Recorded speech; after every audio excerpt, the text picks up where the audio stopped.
O cemitério do futebol está cheio de favoritos, disse o Mister Renato Paiva. E aí, vamos falar de nível técnico? E a torcida do Bahia tá fazendo fila de perdão para o Mister Renato Paiva. Desculpa, Mister, você tinha razão. Assim, eu não vou pagar aqui o cara, não, Renato Paiva fazia um excelente trabalho no Bahia, foi demitido de forma injusta. Demitido não, né? Ele pediu para sair, na verdade.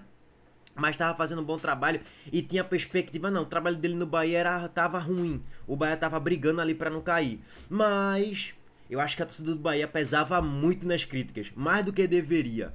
Assim como foi com o Everaldo também, que a torcida pesava muito nas críticas, mais do que deveria. Assim como foi no caso do Marcos Felipe. E eu não tô falando do Marcos Felipe nesse ano, tá? Eu tô falando de Marcos Felipe em temporadas anteriores. Pesava muito, mais do que deveria também. E aí Renato Paiva ontem deu nó tático no PSG. O Botafogo vence e jogando muita bola. Quando eu falo jogando muita bola, não é que o PSG sofreu um amasso do Botafogo, mas o PSG em momento nenhum amassou o Botafogo. Gente, o PSG que meteu 5-0 na Internacional na final da Champions League, que meteu 4-0 recentemente, tem 7 dias, contra o Atlético de Madrid, fora o rodeão de bola, sem nem fazer muito esforço. Esse mesmo PSG não criou uma chance clara de gol em toda a partida. Esse mesmo PSG colocou John para fazer apenas 2 defesas em todo o jogo. Esse mesmo PSG tomou um nó tático de Renato Paiva, pô. E perdeu o jogo de 1-0. E o Botafogo fez um jogo impecável dentro das suas possibilidades e dentro das suas limitações. E isso também tem muito mérito de Renato Paiva, que colocou o trio de meio campo com Alan, Gregory e Marlon Freitas. E os três jogaram muita bola. Alan tá com a nota aqui de 6.6, mas ele comeu a bola. O primeiro lance de Alan foi dando chapéu, pô, no meio campista do Paris Saint-Germain. E driblando o Gonçalo Ramos.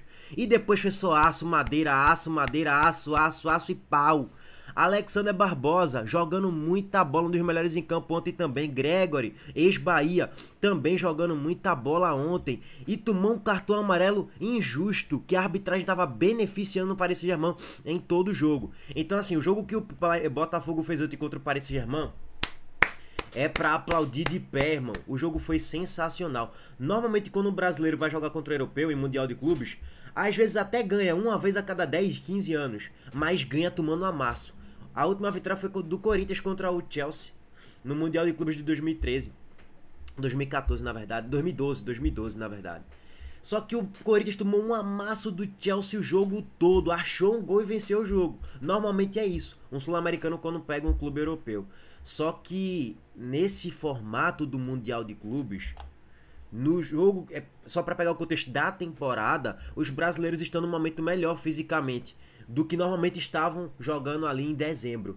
O Botafogo chegou para pegar o Pachuca no Mundial, temporada passada, com mais de 75, 80 jogos no ano, pô. Tá entendendo? Pô, os caras chegaram mortos, viajaram, chegaram basicamente 36 horas antes de começar a partida, pô. Os caras super desgastados de uma final de Campeonato Brasileiro e da final de Libertadores. E aí você chega no Mundial de Clubes morto, sem fôlego, cara. Sem perna, desgastado e às vezes até lesionados. Agora é o oposto. A gente pega eles em final de temporada e a gente tá no meio. Então, em tese, a gente tá melhor fisicamente do que eles. Dito isso, essa tese não está 100% correta. Teve até a publicação aqui do portal Belitana. Mais jogos nos últimos 12 meses. O Flamengo teve 78 jogos, o Botafogo 73. O europeu que teve mais jogos foi o Real Madrid com 62, pô. 16 jogos a menos do que o Flamengo e basicamente 11 jogos a menos do que o Botafogo. A Internacional fez 59 jogos. O Paris Saint-Germain fez 58. 15 jogos a menos do que o Botafogo nos últimos 12 meses. No ano, o Porto, que é uma piada, e toda essa introdução aqui é pra chegar no Campeonato Português de novo, que eu vou largar o cerol. O Porto é uma piada. O Porto, terceiro colocado do Campeonato Português, é uma piada. Tem 3 bons jogadores, o centroavante, o Rodrigo Mora e o goleiro. E só. O Porto apanhou ontem pro Inter Miami de Messi, com a pintura de falta no ângulo.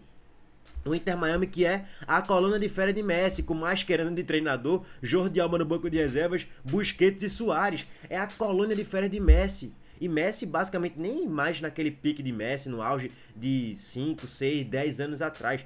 Já é um Messi em marcha lenta. E o Porto fez 71 pontos no Campeonato Português. Pega esse Porto aí pra jogar a Série A aqui.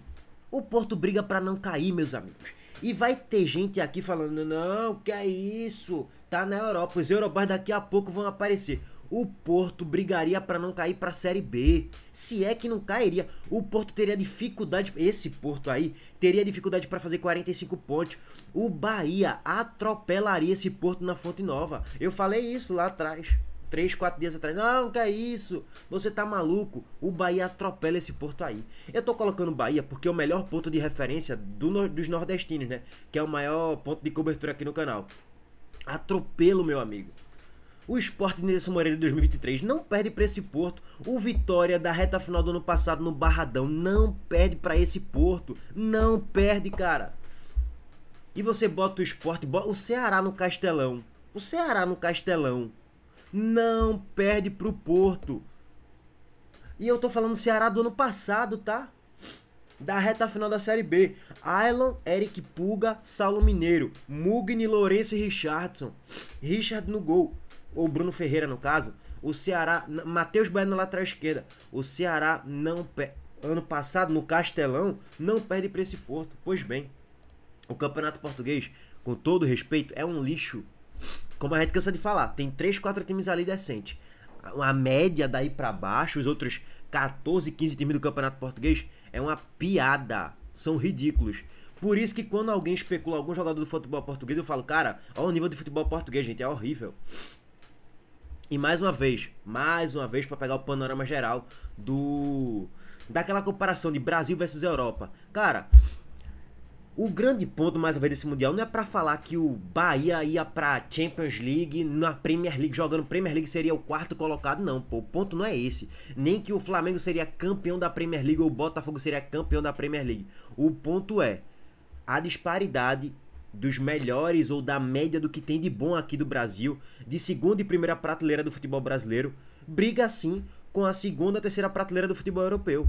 Com a primeira, mostrou que brigou também. O Botafogo brigou e venceu o jogo ontem, que dá pra brigar também. Agora, lógico, tu pegando os caras com 80 jogos nas costas, o time todo desfacelado pra jogar em dezembro, pegando os europeus que jogariam ali 20 jogos na temporada, jogando a partir de agosto até dezembro, teria 20 jogos, aí eles vão estar voando e a gente vai estar esfacelado fisicamente. Aí eles levam uma vantagem ainda maior.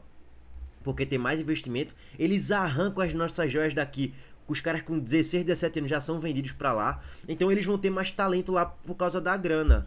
Óbvio, infelizmente essa é que é a realidade. E sim, nos pontos corridos, o PSG, lógico que de 10 jogos ganharia em 9 do Botafogo. Voltando pra PSG e Botafogo. O PSG subestimou o Botafogo ontem, tá? Foi isso que aconteceu. Sabe por que o PSG subestimou o Botafogo? Porque Luiz Henrique colocou um time um pouco mais alternativo. Era os titulares. Tinha titulares? Lógico que sim. Tinha mais titulares do que reservas. Mas o ponto é, se o PSG ontem fosse pegar o Atlético de Madrid, vocês acham que o PSG ia com o time mesclado? Não. O PSG com o time todo titular, como foi na primeira rodada. Aí pensou, não, eu pegando aqui um sul-americano brasileiro, eu ganho com o time mesclado, tá tranquilo. Ganha é tromba, ganha é mangalho. Essa aqui é a realidade. E mais uma vez, não vamos menosprezar aqui o que o PSG fez ontem não, tá? O que o Botafogo fez ontem não, porque foi algo histórico. Acabou de vencer do melhor futebol do mundo na atualidade, que é o PSG. E venceu sem sofrer abafa, sem sofrer uma pressão absurda, sem sofrer amasso. John praticamente não teve que fazer grandes defesas na partida, uma ou outra pontual ali. Marcação pesada, jogada de transição quando dava. Igor Jesus, um monstro, tá? Igor Jesus, um monstro. A gente vai elogiar Renato Paiva, o trio de volantes, vai elogiar a zaga, mas Igor Jesus, meu amigo, a cada bola que chegava pra ele, ele fazia um milagre. A bola chegava, ele matava no peito, a bola chegava, ele dava uma casquinha, a bola chegava, ele dominava em 1-2, a bola chegava, ele dominava, transição, cortava, pum, chute, a bola desviada enganando o Donnarumma e fez o gol da vitória. Então assim, a partida de Igor Jesus, sensacional. É partida de elite do futebol mundial.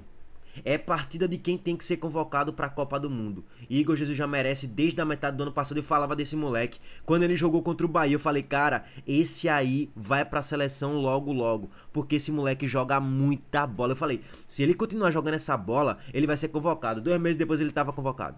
Depois nem foi convocado ultimamente, mas merece ser convocado de novo. É a atuação de primeiro escalão do mundo. Vai ter gente que não acha isso. Por quê? Porque não, na Europa tem Haaland, na Europa tem não sei quem. Gonçalo Ramos é uma piada, rapaz. Igor Jesus é muito melhor do que o Gonçalo Ramos. Muito melhor, não tem comparação. Pois bem, dito tudo isso, vamos falar aqui rapidamente sobre o calendário aqui de Bahia e Bahia nessa metade de temporada, Copa do Nordeste, Sul-Americana, Série A, porque interfere no esporte. Tem jogo de Copa do Nordeste contra o Fortaleza. Eu quero pegar o panorama geral, tá? Antes disso, recado do nosso patrocinador, a Montenegro Cargas, e parabéns ao Botafogo. A gente fez aqui o react do segundo tempo todinho ontem em live, vou deixar o link aqui no card. Não sei se vou fazer o react do jogo do Flamengo hoje, mas vou talvez fazer alguma coisa aí, um vídeo pós-jogo, uma live pós-jogo, vou ver como é que eu vou fazer. Bom, antes disso, a Montenegro Cargas de treinação aqui a todo vapor. A Montenegro Cargas é a palavra-chave para transportar sua mercadoria em 2025. Há mais de 10 anos, a Montenegro Cargas vem transportando compromisso para todo o Brasil. Com as modalidades de entregas fracionadas, expressas e dedicadas, vem oferecendo sempre o melhor serviço e detalhe, por um precinho justo. Além disso, a Montenegro Cargas é uma das poucas do Brasil a incluir prazo de entrega em proposta para vários trechos do contrato, garantindo confiança, eficiência e transparência em cada entrega. Essa é a Montenegro Cargas transportando compromisso. É carga, viu, pai? Dito tudo isso, o Mister Renato Paiva tomou de 6-0 do Sport na Ilha do Retiro, tá? Esse mesmo Renato Paiva que deu um nó tático no PSG de Luiz Henrique. Esse mesmo Renato Paiva tomou de 6-0 na Ilha do Retiro. Vamos falar de nível técnico? Vamos falar de nível técnico ou não? Ó, bota o PSG pra jogar aqui. Ilha do Retiro, 9h30 da noite. Gramado alagado, encharcado. Juba, Jorginho, Love no auge. Caril, Rafael, Thierry Sabino. Renan no gol. Meu Deus do céu. Vamos falar do nível técnico? Bom, rapaziada, seguinte. O Mister Renato Paiva nesse momento tá gigante o homem, tá? Tá gigantesco. Ó, calendário aqui do Bahia em tela pra vocês.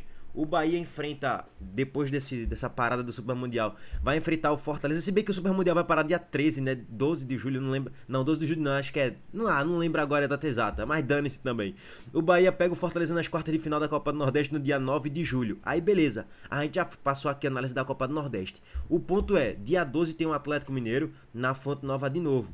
Dia 15 tem na Sul-Americana o América de Cali.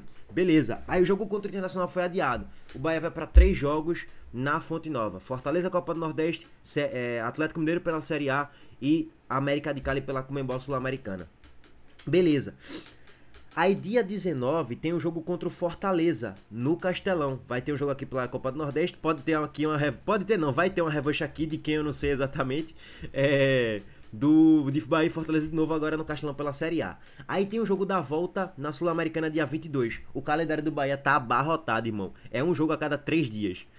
Por falar em um jogo a cada 3 dias, mais uma vez, irmão. Ó, deixa eu até ver se eu acho aqui. Não vou achar, né? Bota os europeus pra jogar um jogo a cada 3 dias. Bota aquela logística infernal. De você viajar pro Equador, depois você volta, sei lá, pro Rio Grande do Sul, depois tu vai pra Fortaleza, depois tu vai pra o Paraná. Aqui é assim, irmão. Viagens muito longas, muito mais do que na Europa. Bom, passando. O Bahia pega o Vasco em São Januário. Aqui foi adiado, né? Porque tem a Sul-Americana aqui no Bololô. Beleza, vários jogos do Bahia estão sendo adiados, inclusive. Aí foi confirmado Bahia e Juventude na Fonte Nova no dia 27 de julho. E aqui é que tá o ponto. Bahia e Retrô na Copa do Brasil, dia 30 de julho, 7h30 da noite. Depois, Sport e Bahia, Ilha do Retiro, dia 2 de agosto. E Retrô e Bahia no dia 5 de agosto. Esse é o calendário do Bahia no próximo mês, né? Do iníciozinho de julho até o iníciozinho de agosto. O ponto é, eu como torcedor do Sport, eu vou torcer pro Bahia se poupar aqui na Ilha do Retiro, pra vir com o time reserva. O Bahia reserva na ilha não ganha. Muito provavelmente, lógico, eu torço pra que o Sport consiga evoluir. Se o Sport não evoluir, o Sport não ganha de ninguém. E não ganha do Bahia reserva. Mas se tiver alguma evolução, uma boa evolução pelo menos, acredito que o Sport vence do Bahia reserva. E aí o ponto é, qual vai ser a estratégia de Rogério Ceni aqui? Poupar contra o Retrô no jogo da ida? Ou poupar contra o Retrô no jogo da volta? E ir 100% contra o Sport com o time titular? Eu pensaria dessa forma. Ou eu pouparia no jogo da ida na Fonte Nova, ou eu pouparia no jogo da volta contra o Retrô na Arena Pernambuco. Por quê? Porque o Retrô oferece muito menos risco e perigo do que o Sport. Lógico que tem o fator anímico, o Retrô vai dar a vida, vai dar a alma, o Retrô já eliminou o Fortaleza na Copa do Brasil. Óbvio, a gente sabe disso. Inclusive, é um dos elementos do porquê os sul-americanos ainda não perderam para nenhum europeu. É um dos elementos. Motivação, vontade. Os brasileiros têm mais motivação para jogar esse campeonato e querer bater de frente contra o europeu do que o europeu ter a mesma vontade de jogar uma final da Champions League do que jogar contra o Botafogo, tá ligado? É outro contexto. Mas enfim. Estrategicamente pensando pro Bahia, o Bahia pega um Retrô que é o time de Série C, gente. Se poupar nos 2 jogos, colocar o time mistão nos 2 jogos, vai ganhar os 2 jogos do Retrô. E aí coloca o time 100% titular contra o Sport, pra fazer mais pontos na Série A. Agora tá o negócio, né? Tem um outro ponto da moeda. Porra, do outro lado da moeda. O Bahia não vai ser campeão brasileiro. Muito provavelmente nem vai disputar título. O Bahia não vai brigar pra não cair. O Bahia vai querer pegar aquela vaga na Libertadores. Então talvez pense, pô, eu vou minimizar erros, vou mitigar aqui a desgraça acontecer, eu vou colocar o time 100% titular contra o Retrô nos 2 jogos e vou poupar contra o Sport na Ilha do Retiro. Tem esse ponto também. Mas eu acho que o ponto mais inteligente é poupar nos 2 jogos contra o Retrô, ou em pelo menos um, 100% em um, que mesmo assim dá pra fazer ferida no Retrô e vencer o jogo, nem que seja de 1 a 0, e botar o time 100% titular contra o Sport pra tentar vencer na Ilha do Retiro. Eu, como torcedor do Sport, queria que o Bahia fosse com sub-20 na ilha por razão óbvia, né? Precisando nem alongar debate. Bom, meus amigos, panorama geral aqui, tá? De tudo que deu pra abordar, o calendário do Bahia, Copa do Mundo de Clubes, Sport um pouquinho ali também, tudo no mesmo balaio. Vamos falar de nível técnico? Minha fila do perdão já está sendo montada. Eu peço desculpa pra você, tá, Carlos Alberto? Carlin tinha razão.